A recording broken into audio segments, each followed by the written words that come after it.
So Majed, thanks a lot for making the time to speak to Digital Studio today. It's great to be here in one of the sound stages at Dubai Studio City.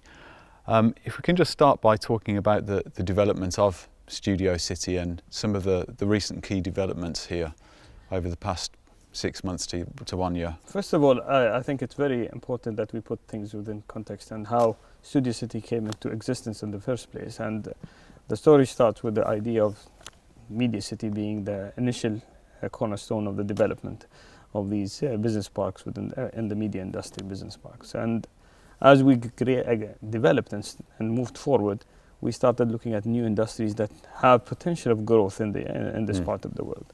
So within that process, we reached to the idea that Studio City was born. And since then, we've actually developed a lot of developments on the ground that would help development of the industry, the film industry in general, and the content creation industry in the film part, generally speaking.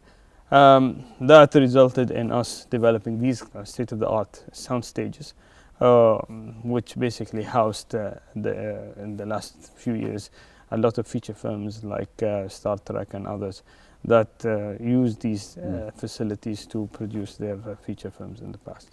So these must have been the first sound stages in the Middle East? Well, I wouldn't say in the Middle East. There are definitely. So you've got other places around the Middle East that have a great film industry. Nevertheless, what makes this place a little bit different is that, number one, it's one of the largest sound stages in the region. Number two, I think the specifications that the sound stage was built on was built to the highest quality, whether it's acoustics, whether it's the flooring, or whether it's the features or the functions within the sound stages that makes it different or makes it apart from the rest. Yeah. How busy have you been recently here, and what kind of size of productions have been taking place? Well, I think in the last few years we've actually started to shift in our strategy, generally speaking, and as the industry started to shift. Earlier, people were developing or tending to look at more of the feature film kind of industry. But as you've seen in the past, I think this has changed quite a bit. People are looking at shorter form content. They're looking at different kind of content developed in a different environments.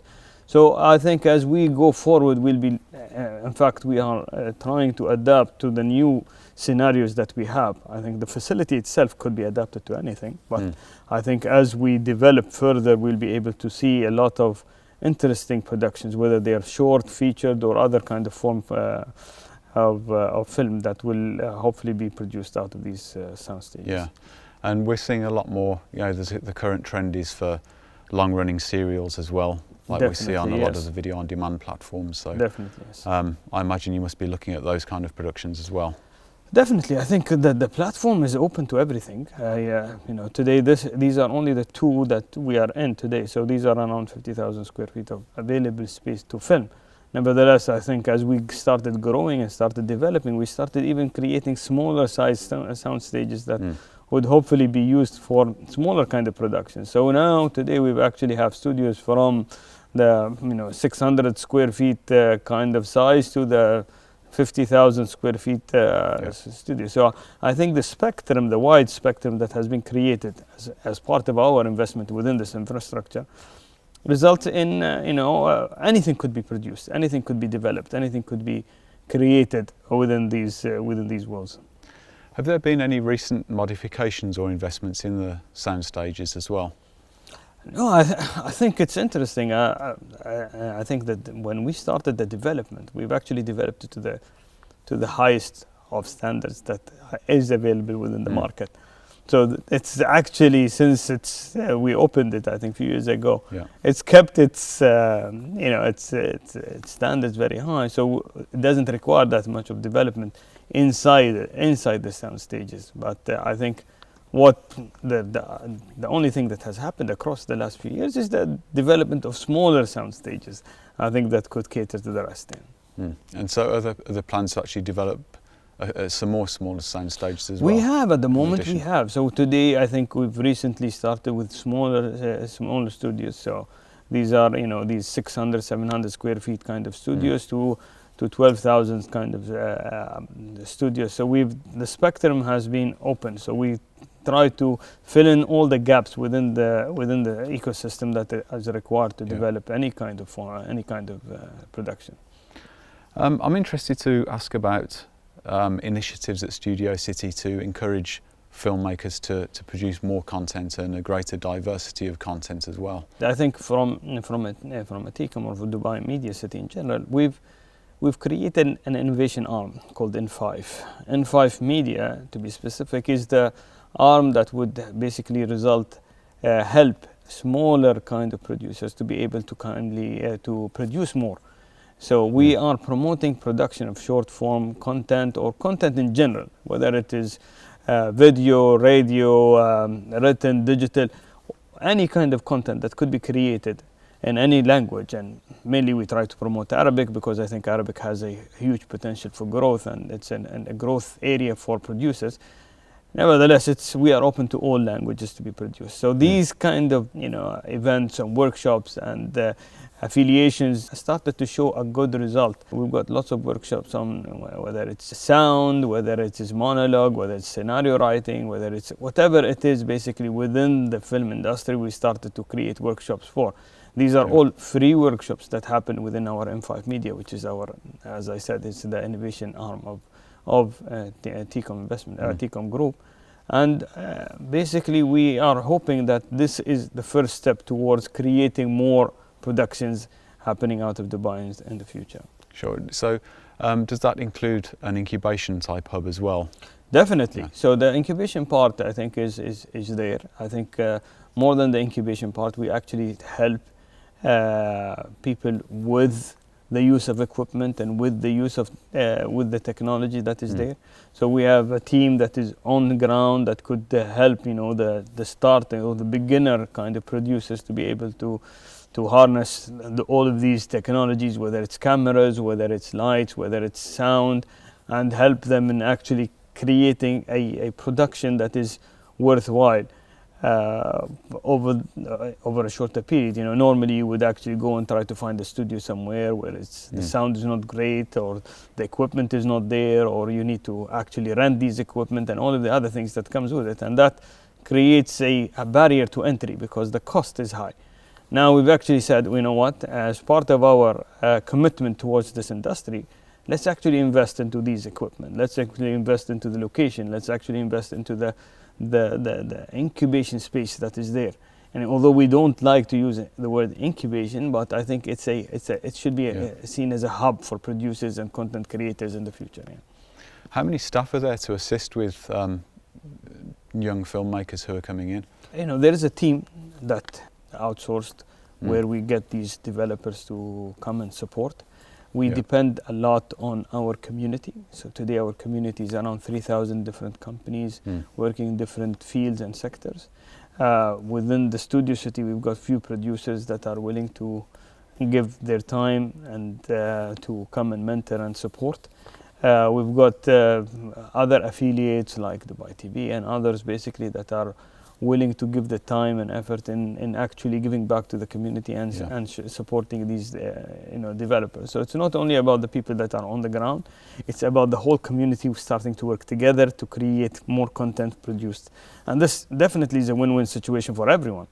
We see that this short form content or content in general will be produced and will be displayed on all of these locations. So whether it's a TV channel with a short kind of a TV show, or whether it's a YouTube channel, or whether it's a clips for Instagram or other platforms, it's the same development, the same effort will be put forward. And we need people to come and say, what do you require as a TV? What do you require as a channel? What do you require as a platform that you want to produce on these platforms? Have you been quite impressed personally by some of the content you've seen come out from the hub?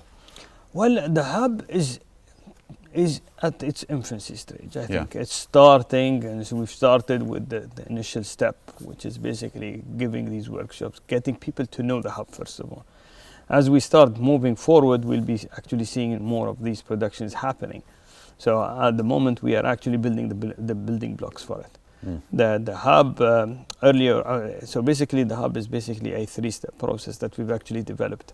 So we started with technology, and we've got a lot of companies that came out of our technology hub, our M5 technology hub, and then we started by creating the media hub, and then we also have a design hub. So the media is a stepping stone into this industry. So it requires a lot of creating of the base for these people to start knowing the place and start coming there and producing their content. So hopefully, as we move forward within the next few months, we will actually see the first productions rolling out of this place. Sure.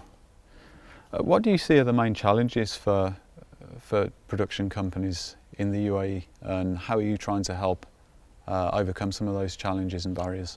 Well, I think mainly the barriers are understanding the industry and the trends that are happening. The way the film industry is shifting and moving is quite quick, and it's quite aggressive when it comes there. Earlier people looked at it on short, long form kind of videos, and that's what made money. Now this is changing, and this development is changing very fast. The good thing is that in Dubai we are either at the beginning or where we try to start where everyone else stopped, and so people here are becoming more vigilant to the fact that don't try to create that 3-hour movie, although there is still demand for that. I'm not saying that. And what I'm saying is that there are smaller short form kind of content that is being produced that has huge potential for growth, and I think producers and other companies are actually now building that. They are creating this kind of requirement and need over the past period. What would you say are some of the main challenges facing production companies in the UAE, and how would you like to help them overcome some of those barriers? I think today, these trends are the main aspects of the change that is happening. People who embrace change at the initial phase will definitely succeed in the future. Try to look into the different platforms that are there today. So instead of looking at TV as a single platform, now TV and others are becoming platforms. So, whether it's OTT or other platforms that we have, that we can look into what's happening around us, and hopefully this would result in more productions happening for the whole region. I think looking at what's happening, the development also within the region is great for everyone. As we start growing, I think this content will be pan-Arab, the area the productions that have happened there. So it's very critical that companies today look at their wider audience instead of trying to look at the audience available within the UAE or their actual space. Yeah. Do you see signs of encouragement that is happening? I think a general trend, what we've seen is because we see a lot of companies. It's the indicators show when companies starting to get tired or are a little bit into the process where they're getting a little bit stretched by businesses. You find that they're slowing back, and you find that no one is moving forward. Nevertheless, I think it's an up and down. It's kind of a bell curve kind of an approach where at one point of time you'll see there is huge growth, and then there will be a slowdown in the market. But this is an ongoing trend. So we don't want to take a snapshot, because that snapshot might be giving a wrong indication. So earlier people, when they felt the crunch, they started pulling out and closing companies. Now what we see is that they started to manage their business more tightly, which is a better trend. Instead of closing down and paying the same amounts of money back again to restart, they actually become more financially focused and support their businesses further. And hopefully that results in, when the trend goes back up, they are ready to produce more, hopefully, in the region. Sure. How is the challenge of also juggling your roles of overseeing Dubai Media City, Studio City and Production City? Well, look at it like this. I think where I from my end, I think I look at it from a single window. It's all media. it's all related to a certain extent. It's all an industry that has interrelationship between them. I think production, whether it's digital, whether it's physical in production city, they all work together. I think as the trend moves forward, you find more people developing, for instance, more content being developed that sells more in the digital space at the moment. Video is becoming something that is of huge relevancy to everyone. So now digital agencies depend on production agencies to create short form content, for instance. Or when it comes to actual packaging, you find that design agencies are the main suppliers for printing companies when they create this kind of production or packaging, for instance. So these industries all together make a very big diversified part, which I think today helps in getting a broader picture of what is happening in the industry. So when we see there is a trend that is actually affecting one part of the industry, we are able to actually find out what this industry requires and be able to support it or help in promoting it even further. So hopefully that results in straight line or kind of development that will help everyone, basically. That's great. Okay, thanks very much for your time on that, Majed. It's great talking to you. Thank you. Thank you, Raja. Thanks.